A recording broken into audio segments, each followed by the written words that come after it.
Welcome back in our journey of rediscovering the runes, the 24 Elder Futhark runes.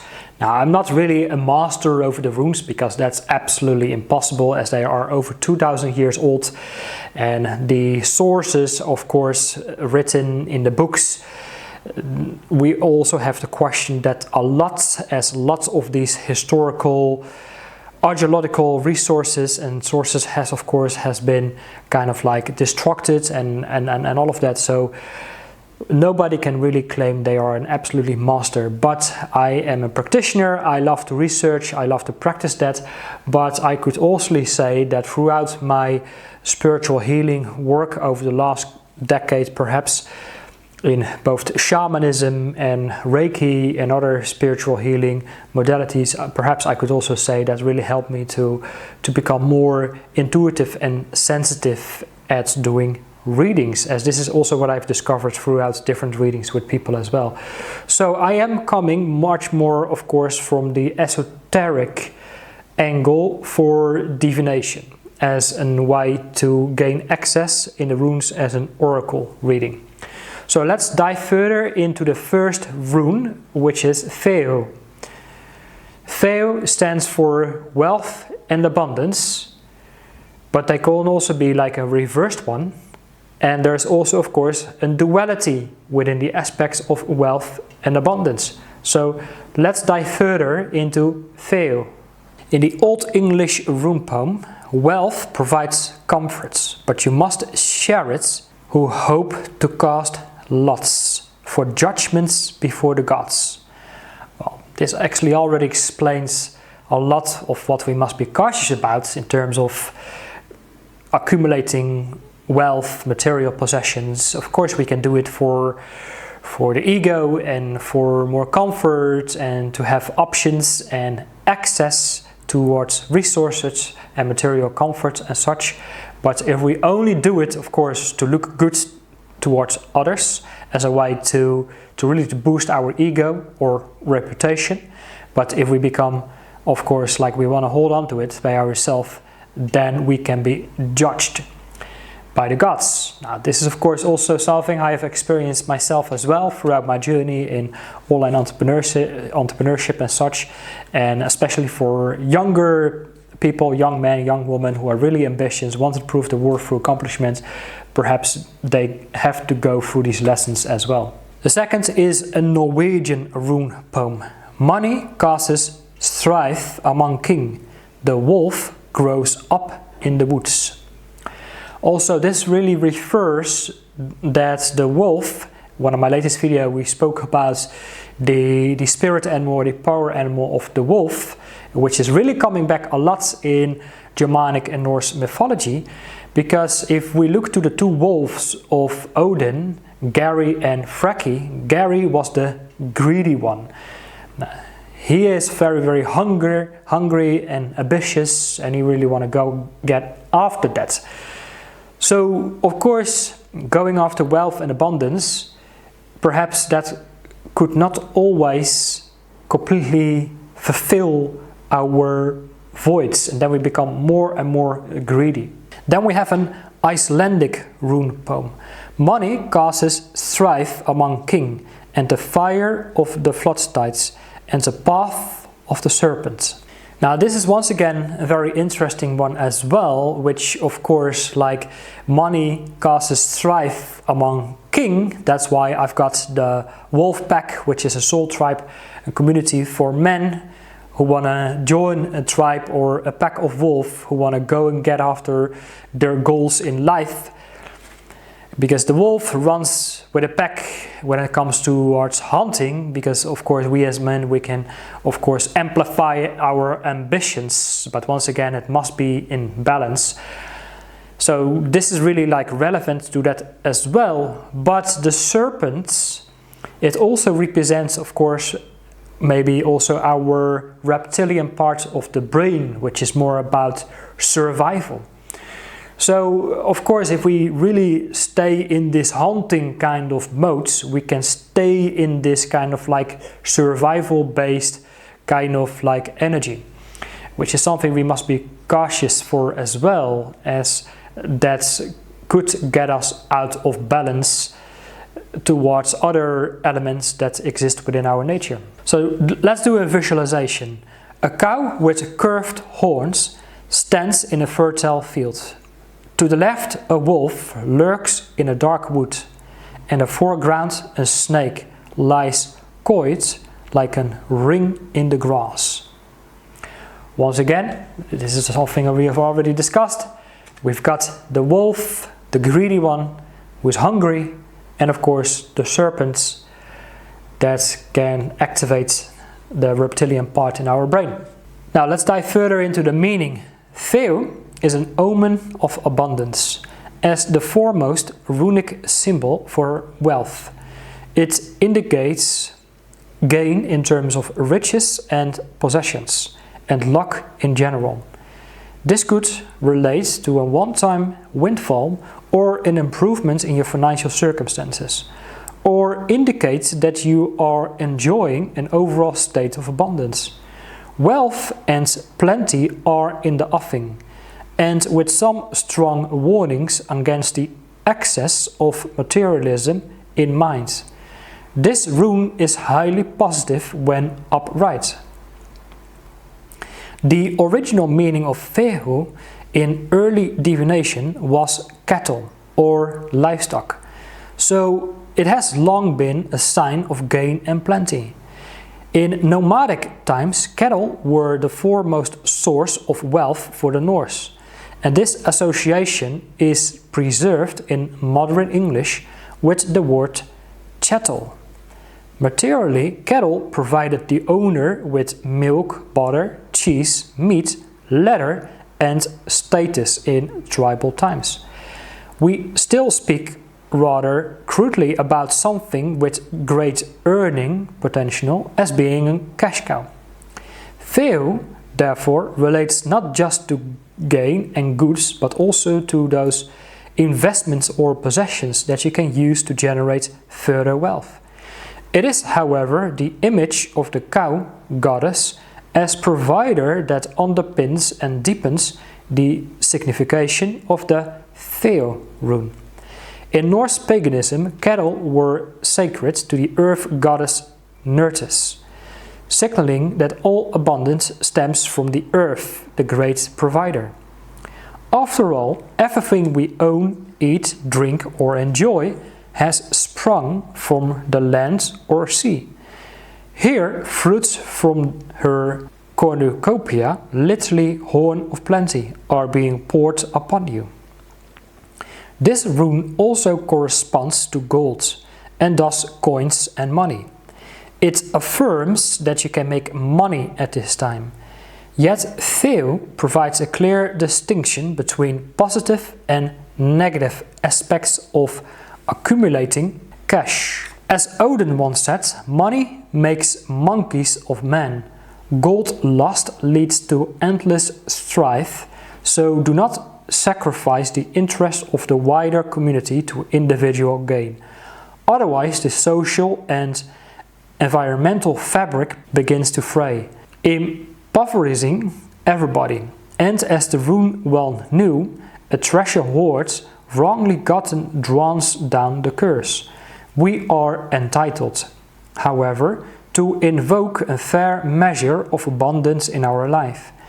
In Norse belief, the guardians of the earth, gods and goddesses of plenty and fertility, known as the Vanir, are venerated for their gifts of wealth and plenty, embodying the fruitfulness of natural worlds. They were called upon in ancient times for fertile harvest and luck in hunting and sea expeditions. Fehu is still used as a lucky charm for generating abundance in modern day rune magic.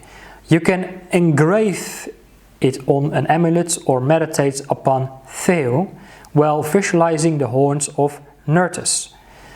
Reversed, Fehu can signify a blockage to the flow of abundance in your life, leading to poverty and lack.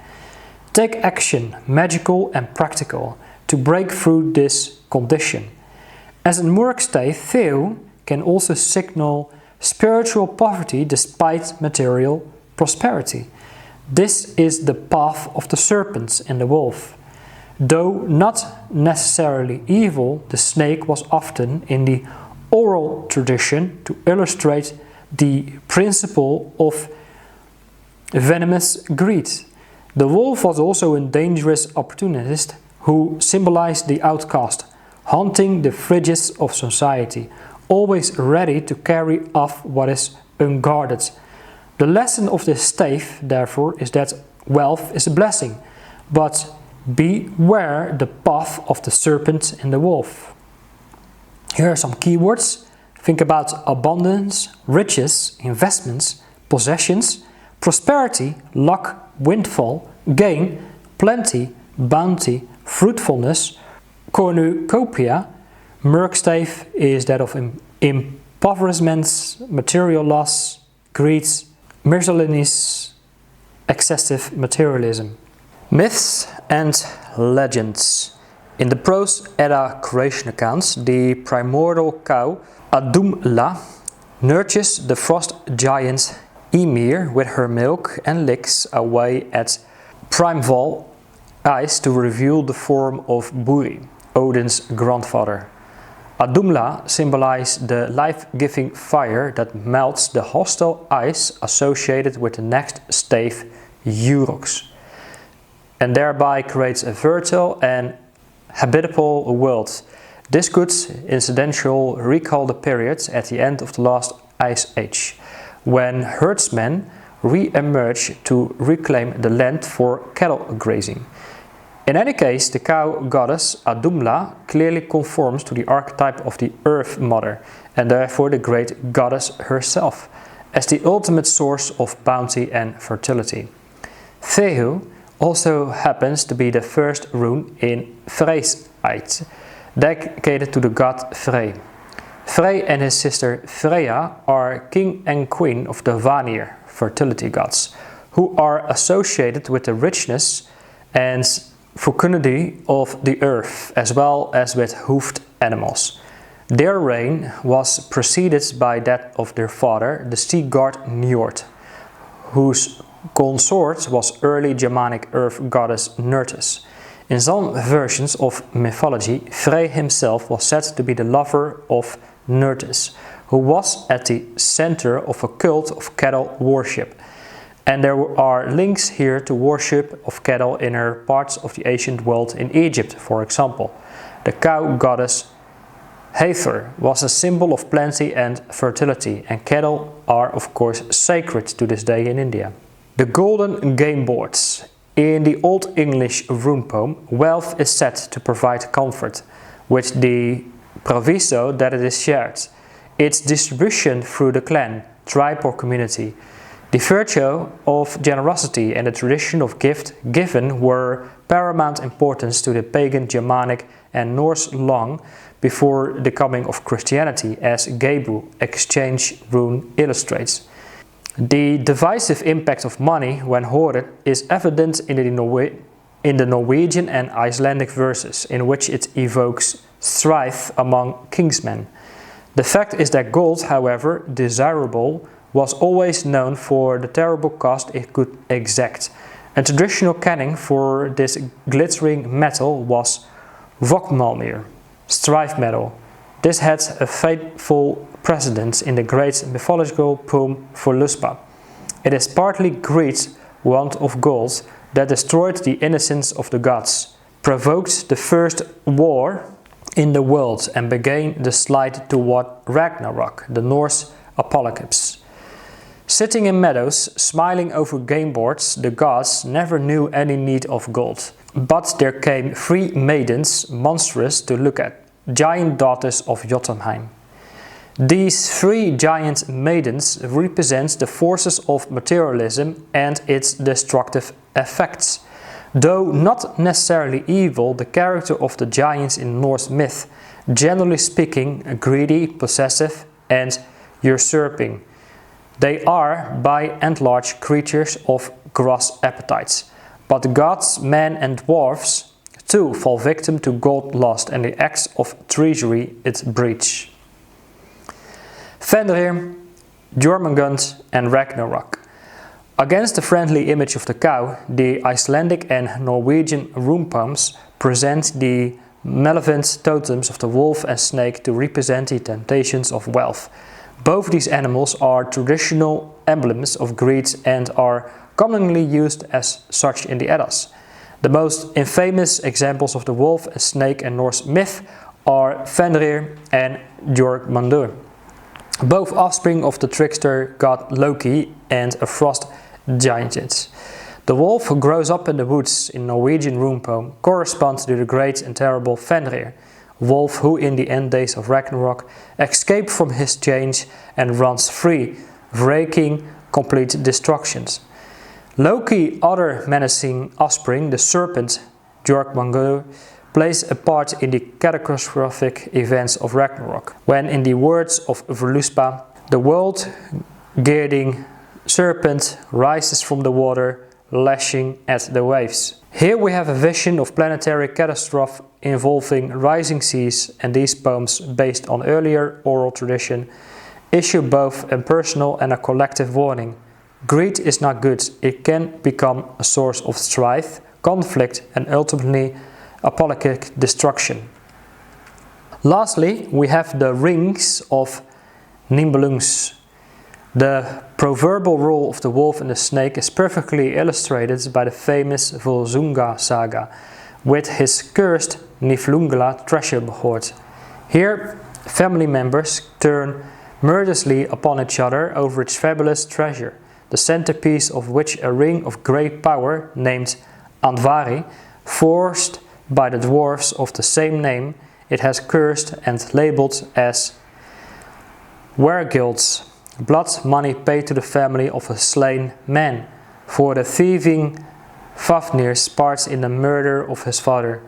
We read in the Prose Edda, he is turned into the king of serpents, the dragon, while in Atlagvia, the Lay of Atle, Gunnar utters this curse over the Hague's treasure hoard of the Niflunga. The wolf shall rule the inheritance of the Niflunga. The cautionary tale which formed the base of Wagner's The Ring des Nibelungen and of course Tolkien's Lord of the Rings was the source of another traditional canon for gold, Rock Niflunga, strife of the Niflunga. Thus, although Fehu signals gain the warning that a person can very easily become possessed by his or her possessions is all too clear.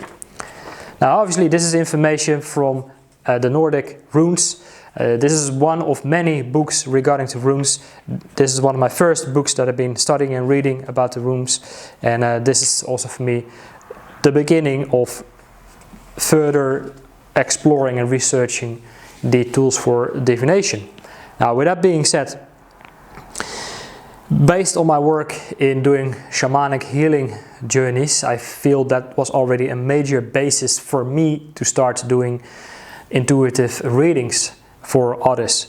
But now this really falls into place for me as well. Now a lot of it's like there's a lot of literature that goes involved in it as well. Now that for me personally it's like a little bit of a different language, but to make it into a conclusion we could say, all right, so money is just money, okay? So there's no bad or good around it. The good thing maybe like, hey, if we work as a kingship, as a tribe together towards a common cause to create wealth and manage our resources in abundant ways, we can thrive together.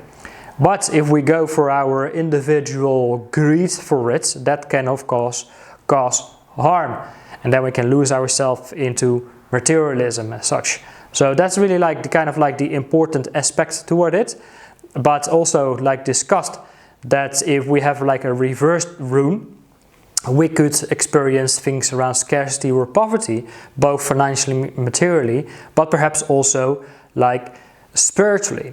Because if we are like trying to fill the needs and the greeds for money and materialism without, you know, let's say the spiritual aspect to it of working together as a kingship, managing our resources in abundant ways. But if we do it to fill up voids within us, we could also experience like spiritual bankruptcy or poverty within us. So that could also lead us towards a different kind of path. So this is also really what I've experienced personally when I was really like in my early days chasing down money for the sake of it, working on my external image, but deep down I experienced nothing more than lots of spiritual poverty, okay? And that really led me to a whole other path. But like a lot of spiritual seekers or people who are on a soul searching journey can of course also lose touch with the material part of our world, our reality, when we are losing ourselves too much into the spiritual aspect of life. Eventually we also have to come down and ground ourselves and find a ways to create wealth in a tribe or kingship. So that's why I also have like the wolf pack for men, a soul tribe for men. You can learn more about it if you go to germanicwellness.com. Anyway, this was the first rune, Fehu. The next one we go further into the second one, Urex.